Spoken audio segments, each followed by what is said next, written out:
Let's solve an interesting kinematics problem involving position and velocity. A particle moves in a straight line such that at time t, it covers a distance s given by s equals at squared plus bt plus c, where a, b, and c are constants.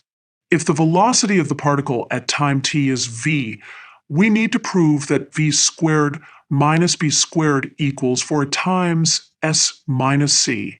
Let's solve this step by step. First, let's recall that velocity is the derivative of position with respect to time. So if we differentiate s equals at squared plus bt plus c with respect to t, we get v equals 2at plus b.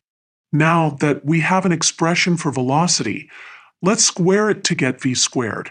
When we square 2at plus b, we get 4 squared t squared plus 4 abt plus b squared.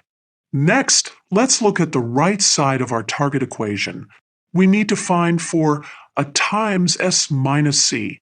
Let's substitute our expression for s and simplify. Now, let's compare our expressions. On the left side of our target equation, we have v squared minus b squared.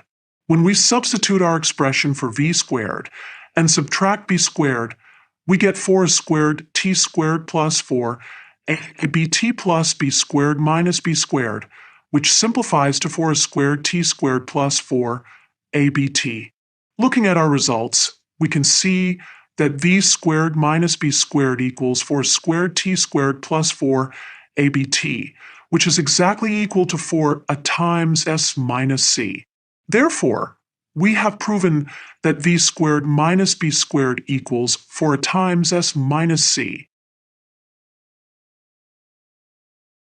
To visualize this physically, imagine a particle moving along a line where its position follows a quadratic equation.